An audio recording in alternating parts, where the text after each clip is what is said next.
Veremos en el capítulo de hoy la función de dirección y dentro de la función de dirección el comportamiento y la comunicación. Estudiaremos el comportamiento organizacional. Aunque trata el tema del comportamiento, es decir, las acciones de las personas, el comportamiento organizacional estudia de manera más específica las acciones de las personas en el trabajo. Cuando observamos las organizaciones, vemos sus aspectos visibles: estrategias, objetivos, políticas, procedimientos, estructura, tecnología, la autoridad y la cadena de mando. Pero existen elementos ocultos, no tan visibles, como la actitud, la percepción, las normas grupales, interacciones informales, conflictos interpersonales. Y esos elementos ocultos son necesarios que el gerente entienda, ya que influyen en la manera de trabajar con los empleados. Los empleados en una organización son tanto individuos como miembros de grupos. Por ello, el comportamiento organizacional se enfoca en dos áreas principales. En primer lugar, el comportamiento individual, que abarca las actitudes, la personalidad, la percepción, el aprendizaje y la motivación. Y en segundo lugar, el comportamiento grupal, que incluye normas, roles, formación de equipos, liderazgo y conflictos. La comprensión de 4 factores psicológicos, como la actitud de los empleados, la personalidad, la percepción y el aprendizaje, ayuda a cumplir los objetivos del comportamiento organizacional, que son explicar, predecir e influir en el comportamiento. Los gerentes necesitan tener la capacidad de hacer esto para manejar el comportamiento de los empleados, especialmente en 5 temas: la productividad, el ausentismo, la rotación, la satisfacción en el trabajo y el comportamiento de ciudadanía organizacional o CCO. El CCO es un comportamiento discrecional que no es parte de los requisitos laborales formales de un empleado, pero que no obstante fomenta el funcionamiento eficaz de la organización. Las actitudes son declaraciones evaluadoras, favorables o desfavorables, respecto de objetos, personas y conocimientos. Los 3 componentes de la actitud son el componente cognoscitivo, que se refiere a las creencias, las opiniones, el conocimiento o la información que tiene una persona; el componente afectivo, que es la parte emocional o sentimental de una actitud; y el componente de comportamiento, que se refiere a la intención de comportarse de una manera determinada hacia alguien o algo.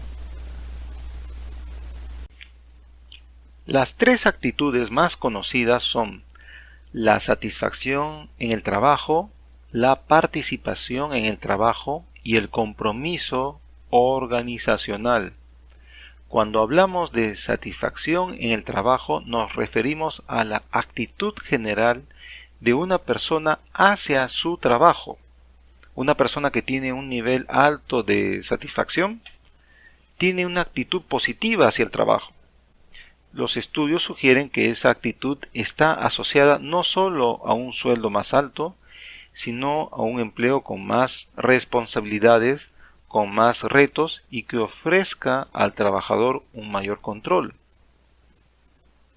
Dentro de esas características podemos encontrar la productividad, el ausentismo y la rotación.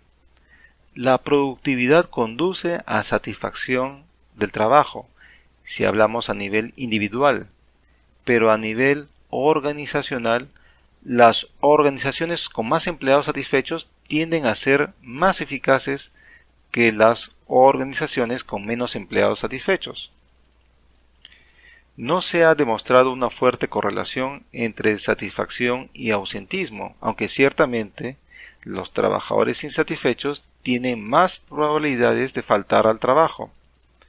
Los empleados satisfechos tienen niveles más bajos de rotación, aunque la decisión de salir también se toma por condiciones de mano de obra, mercado y expectativas de un trabajo alternativo.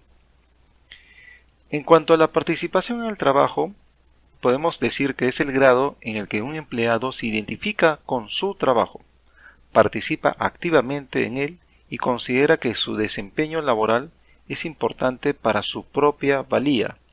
A mayor participación, menos faltas y tasas más bajas de renuncias. El compromiso organizacional es el grado en el que un empleado se identifica con una organización, en particular con sus objetivos. La personalidad es la combinación peculiar de las características psicológicas que afectan la manera en que una persona reacciona e interactúa con los demás. Hay dos enfoques para clasificar los rasgos de personalidad: el indicador de tipo Myers-Briggs o MBTI y el modelo de los 5 grandes.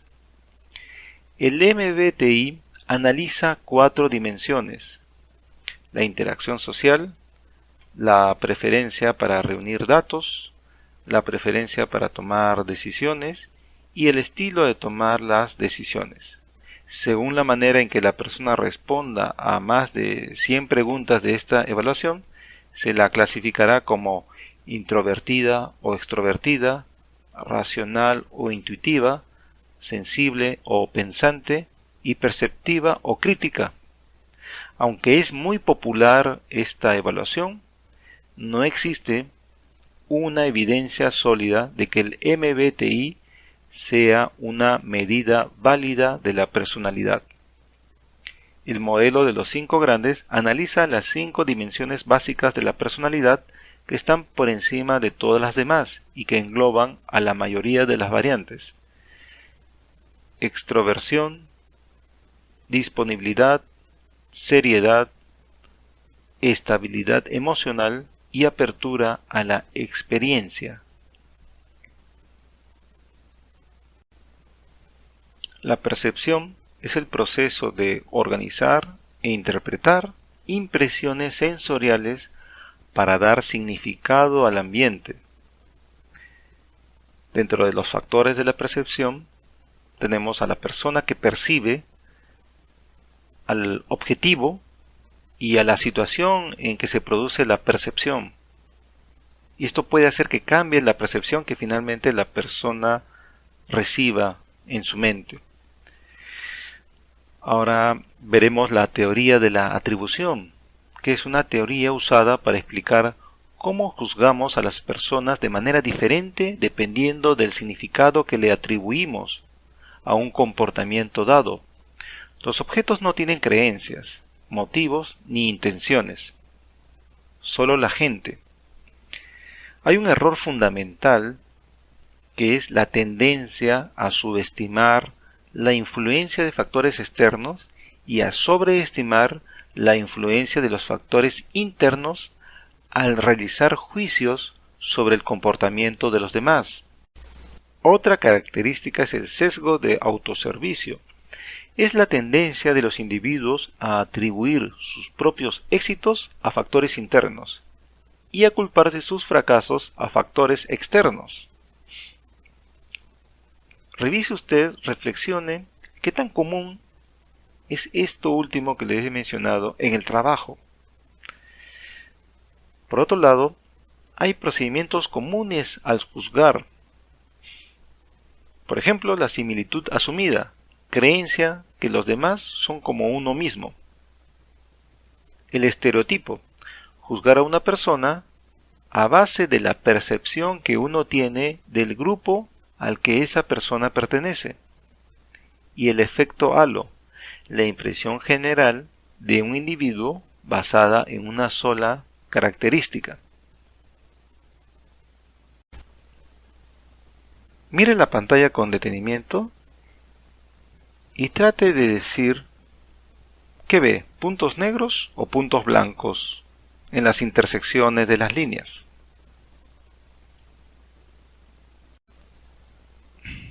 Aquí, ¿qué es lo que usted observa? ¿Una mujer joven o una mujer vieja?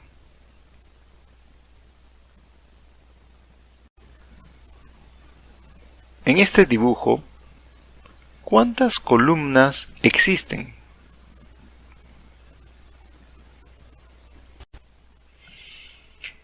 El aprendizaje es cualquier cambio relativamente permanente en el comportamiento que ocurre como resultado de la experiencia.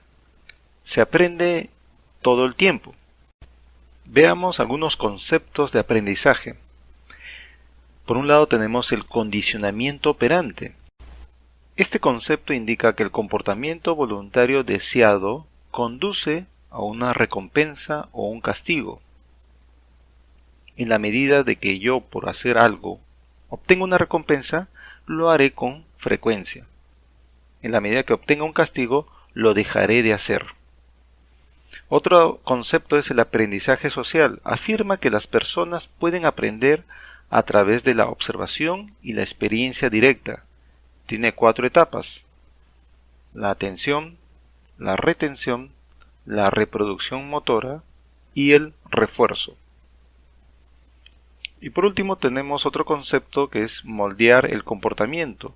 Esto significa reforzar sistemáticamente cada etapa sucesiva que acerca un individuo al comportamiento deseado. La comunicación es la transferencia y comprensión de los significados. Permanentemente nos estamos comunicando. Y tiene la comunicación 4 funciones. Primero, controlar el comportamiento.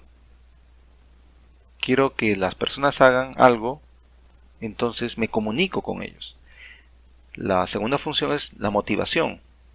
Quiero motivarlos, quiero hacer que hagan algo porque ellos también lo deseen así.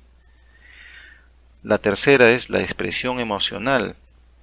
Da rienda suelta, da cabida a lo que sentimos internamente. Y la cuarta función es informar, proporcionar información a los demás. Existen 2 formas utilizadas que son la interpersonal, entre personas, y la organizacional, que corresponde a la comunicación de las empresas. El proceso de comunicación interpersonal toma como base el modelo que presentamos aquí. Existe un emisor y un receptor que codifican y decodifican continuamente el mensaje. En este proceso puede existir una gran cantidad de barreras que provocan ruido e impiden la efectiva comunicación. Es por eso también conveniente que el receptor retroalimente para confirmar la información que ha recibido. Y entre el emisor y el receptor hay una gran variedad de canales de comunicación. Podemos mencionar que dentro de los tipos de comunicación encontramos la comunicación verbal, que se expresa con palabras, puede ser oral o escrita, y la comunicación no verbal, sin palabras, puede ser del tipo lenguaje corporal o de entonación verbal también. Movimiento de las manos, las expresiones faciales, el tono de voz. Cada tipo de comunicación tiene ventajas, desventajas y diferente grado de efectividad según la situación. Existe una gran variedad de barreras a la comunicación. Por ejemplo, el filtrado, manipulación deliberada de la información para que parezca más favorable al receptor. Las emociones, la manera en que un receptor se siente al recibir un mensaje influye en su manera de interpretarlo. Sobrecarga de información. La información con la que se cuenta para trabajar excede la capacidad de procesamiento. La defensa. Se pierde la habilidad de comprender un mensaje cuando el receptor se siente amenazado. El lenguaje. Las palabras tienen distintos significados para distintas personas. Esto depende de la edad, la educación, la cultura. Y la cultura nacional, que son las costumbres, colectivismo e individualismo, y eso también cambia el mensaje. La solución es usar retroalimentación, es decir, parafrasear, para indicarle al emisor que también llegó su mensaje. Se debe simplificar el lenguaje. Hay que escuchar activamente. Debemos limitar nuestras emociones y hay que vigilar constantemente las señales no verbales. Existen dos categorías de comunicación en una organización.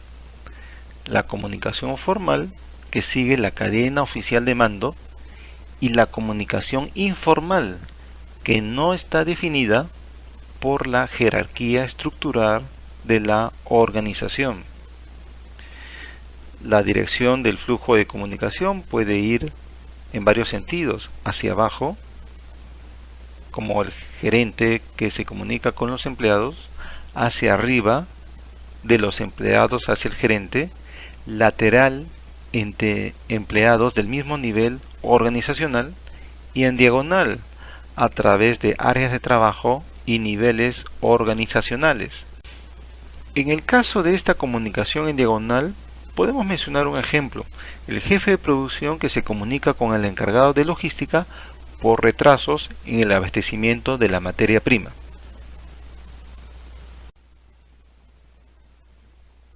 En una empresa existen redes de comunicación que son muy variadas. Justamente la red de comunicación es un conjunto de patrones de los flujos verticales y horizontales de la comunicación organizacional. Hay tres categorías: de cadena, a través de la cadena o línea formal de mando; de rueda, que es una comunicación del líder con su equipo de trabajo; y de todos los canales, comunicación que fluye a través de todos los miembros de un equipo de trabajo. Para concluir, deseo enfatizar en que la comunicación en una organización debe tener en cuenta los aspectos visibles y los aspectos ocultos. Dentro de los aspectos visibles tenemos la estrategia, los objetivos, la política, el procedimiento, la estructura y la tecnología que existe en una empresa. Y dentro de los aspectos ocultos podemos también estar afectados por las actitudes, las percepciones, las normas grupales, la subcultura, las interacciones informales y los conflictos. Estas características ocultas, así como las visibles, afectan la comunicación, afectan la manera en cómo yo me puedo acercar a los componentes de una empresa, a los factores más importantes de una empresa, que es el personal. Gracias.